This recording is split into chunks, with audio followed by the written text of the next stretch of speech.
Sentiamo sempre più spesso parlare di mobilità sostenibile, in particolar modo le nuove motorizzazioni elettriche che ormai sono diventate un argomento cult del mondo automotive. All'interno del canale di WeDrive abbiamo già portato diverse recensioni su quattro ruote di auto appunto totalmente elettriche o mild hybrid o plug-in in questo caso, ma adesso è giunto il momento di portare all'interno della divisione WeRide, quindi la divisione di WeDrive dedicata alle due ruote, la nostra prima moto elettrica.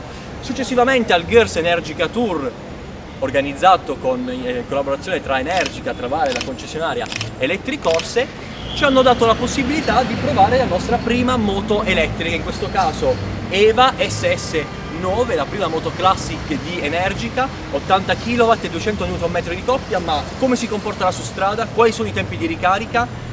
Quale sarà appunto l'autonomia in base alle 4 diverse mappature della centralina? Lo andremo a scoprire adesso su strada insieme.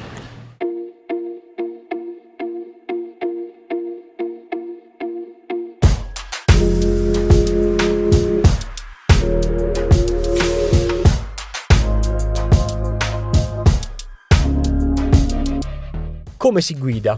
Bene, anzi, benissimo. Inizialmente ho provato a convincermi che le Pirelli Diablo Rosso 3 montate su questa versione fossero le principali protagoniste che permettevano appunto a questa elettrica da quasi 280 kg di scendere in piega come una qualsiasi altra super sportiva, ma la realtà non è questa. La percezione iniziale, salvo cercare disperatamente la frizione per i primi chilometri, è quella di poterci fare qualsiasi cosa.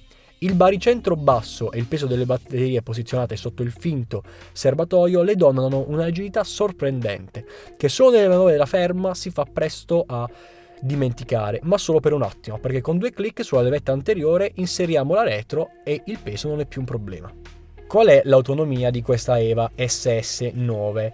Sono 200 per l'uso in città, 160 per la guida nel misto e 130 quelli dichiarati per una guida piuttosto sostenuta, quindi possiamo dire sportiva, che poi si contrappongono, se vogliamo, alla versione Plus, dove diventano 400 per la città, 230 nella guida nel misto e 180 km nella guida più sostenuta. Ora, è chiaro che se siete degli smannettoni, in gergo motociclistico, che fanno fuori un pieno in 100 km, non è sicuramente la moto adatta a voi. Ma se al contrario avete uno stile di guida più parsimonioso ed è il viaggio quello che conta, allora siete sulla strada giusta.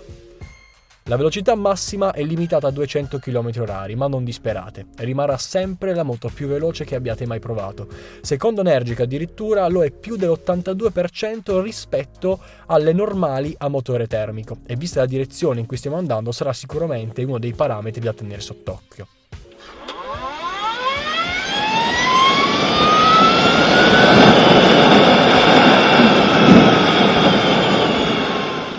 Nei picchi di velocità massima e accelerazione, vedere per credere, è sicuramente una belva, ma manteniamo una piccola riserva in attesa di provare il modello più prestazionale della casa modenese, la Ego. Altro argomento particolarmente importante è sicuramente il prezzo. La base di partenza è di circa 25.490 euro, prezzo che però può lievitare con relativi accessori optional, come sulla nostra versione, completa di telaietti e borse laterali, kit di contrappesi, parafango anteriore e posteriore in carbonio, compreso ovviamente il paracatena e così via, per arrivare poi a sostituire addirittura la forcella anteriore di base Marzocchi con un avantreno e un monoammortizzatore Öhlins optional da quasi 3.000 euro, così come i cerchi in lega alleggeriti OS da quasi 2.000 euro. I freni sono ovviamente Brembo. E per il rifornimento? Per le auto il rifornimento è il solito tappo di serbatoio, di solito funziona così anche per le auto di alimentazione elettrica. Per le moto invece, dove si trova adesso il serbatoio? Ovviamente non è questo, ma la presa si trova esattamente sotto la sella. Ne abbiamo una per la ricarica domestica e l'altra invece per quella industriale, la cosiddetta fast charge, che ci permette di ricaricare la moto in un tempo più ridotto. Le tempistiche di ricarica variano a seconda del sistema utilizzato. Con la ricarica fast in circa 30 minuti abbiamo l'80% di batteria, che è la soluzione ovviamente più comoda. Con la ricarica domestica invece i tempi si dilatano un po' di più, ma una volta parcheggiato in garage alla presa di corrente domestica, le vostre ore di sonno saranno più che sufficienti per riprendere a guidare con il 100% della carica la mattina successiva.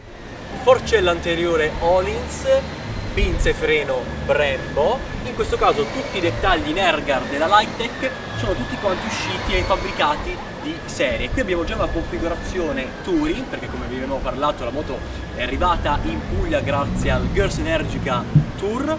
All'interno poi del display possiamo andare a configurare le 4 diverse mappature della centralina che vedremo poi su strada, così come anche i dati di viaggio e l'autonomia della moto, così come anche i tempi di ricarica quando la moto appunto viene attaccata alla presa di corrente. Ci danno anche appunto tutti quanti i parametri di ricarica, così come i chilometri acquisiti appunto durante la ricarica, il tempo di ricarica e la potenza appunto della carica elettrica in quel momento.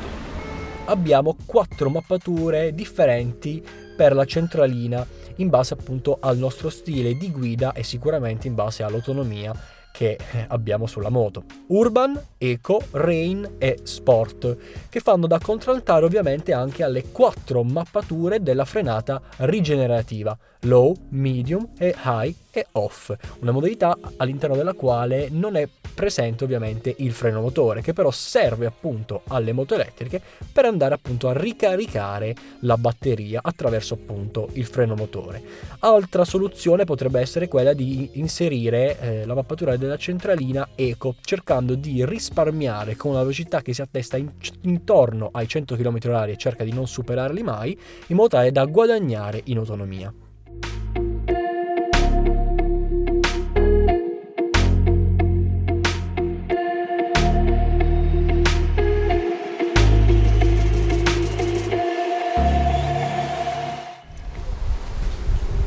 In conclusione, dopo averla testata, avervi fatto comprendere quali sono i parametri tecnici che bisogna appunto avere e riscontrare per valutare una moto del genere, una moto full electric, sicuramente però non ci possiamo basare soltanto su quelli per valutare la nuova EVA SS9.